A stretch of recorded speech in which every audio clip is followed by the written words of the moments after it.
mudane ra'iisul wasaare waxaa farxad noo ah maanta inaanu kugu soo dhaweyno xafladan xilwareejinta xukuumaddii xilhaynta ay shaqaday sii waday iyo barnaamij ka turjumaya oo xilwareejina waxqabadkii dowladda federaalka Soomaaliya guud ahaan gaar ahaan xukuumadda 2017 ilaa 2020 kuwaasoo ku salaysan dhammaantood ballanqaadkii madaxweynaha jamhuuriyadda federaalka Soomaaliya iyo siyaasadii uu ballan qaaday inuu ka dhabayn doono kuna hagi doono dalka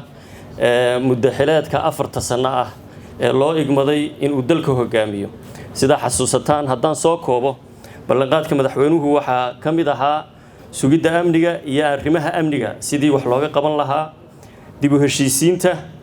dib u eegista dastuurka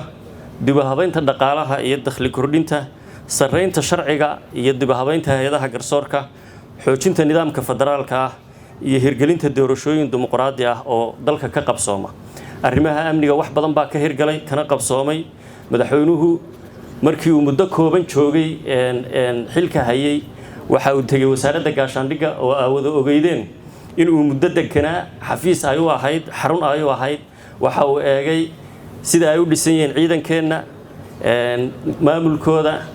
qaabka hagidooda waxa uu muuqatay in lagama maarmaan tahay in ciidanka qaranka la diiwaan geliyo oo la ogaado qof kasta fayl yeesho qof kasta raadraac yeesho qof kasta meel loo maro yeesho xuquuqda uu dalka ku leeyahayna uu helo maadaama waajib iyo xuquuqi saaran tahay arintaas madaxweynuhu waa ka dhabeeyay waxaanu xukuumadda faray in la diiwaan geliyo dhammaan ciidamada qaranka dhinacyadooda kala duwan maanta waxaynu haysanaa diiwaangelinta ciidamada oo raadraac sugan leh tababarkoodii oo la teeyay qaybihii kala duwanaa ay lahaayeen oo aad loo xoojiyay karti iyo awoodna maanta u leeyihiin in ay wiiqaan al-shabaab iyo nabadiidka amnigana gacanta ku hayaan waxa kale oo shaqo weyn aynu ka qabanay iyadoo laga turjumayo siyaasadii hagidii madaxweynaha dib u heshiisiinta dalka oo xasuusataan markii la doortay madaxweynahaba in magaalada Gaalkacyo oo aan anigu nabadeynteeda ka shaqeyn jiray 2016 ay horseed u noqotay dadku labada dhinacba inay isaga gudbaan dib u heshiisiinta ka hana qaatay gobolka Mudug Shabeellada Hoose iyo Galguduud iyo meelo kale oo dalka ka mid ah iyo in aynu salka u dhignay qorshaha dib u heshiisiinta qaranka oo maanta hage inoo ah dib u eegista dastuurka oo dhameystiran dhinacyadeedii xagga farsamada guud ahaan cutubiyadii ay ka koobnayd oo shaqo weyn oo iyadana la qabtay ah maamulada iyo dowladda federaalka iyo dowlad goboleedaduna ka wada qayb qaateen dhameystirkiisuna wasaaradda dastuurka iyo xukuumadda iyo hay'adaha dastuurka u xil saaran ee labada ahba ay u taalo inay meel mariyaan dib u habeynta dhaqaalaha wax badan baad ka warqabtaan oo guddida dhaqaaluhu horseed u ahayd wax badan oo shalay ugu dambeysay intii xukuumadda xilgaarsiintu IMF iyo World Bank deyn cafiska mashruuca aynu kala shaqeynaynay sida uu hore ugu maray dakhligu u kordhay miisaaniyadii 2017 iyo maanta 2020 farqa weyn ee u dhaxeeya ka warqabtaan oo ogtihiin waxaanu dhaxalnay 25 wasaaradood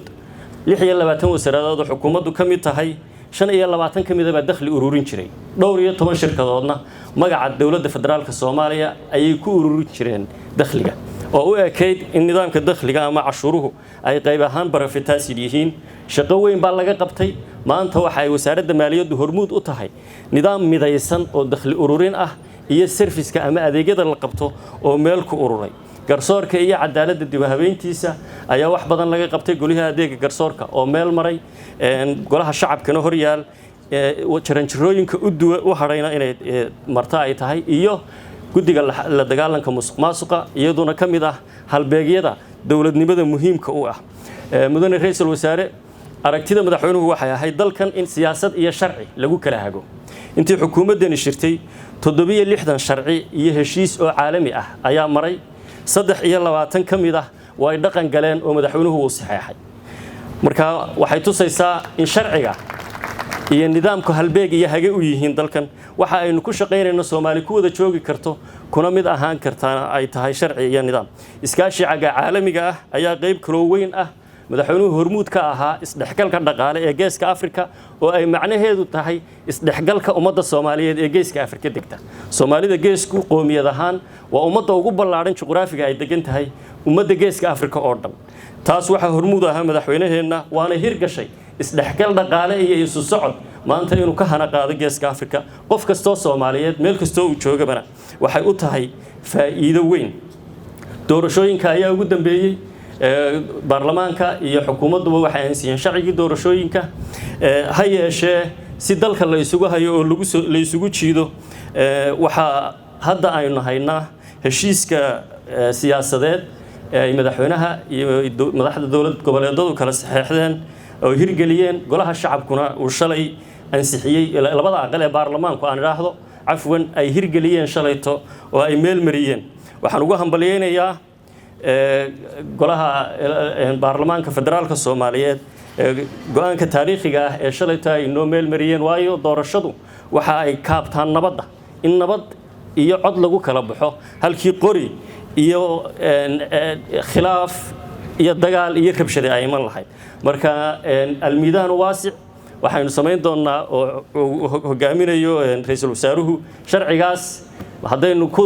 xisaabtanno heshiiska waxay inoo furayaa fursadna inoo siinaya in miidaan ballaaran oo lagu tartami karo aynu helno ugu dambeyntii waxaan soo dhaweynayaa ra'iisul wasaaraha xukuumadda federaalka Soomaaliya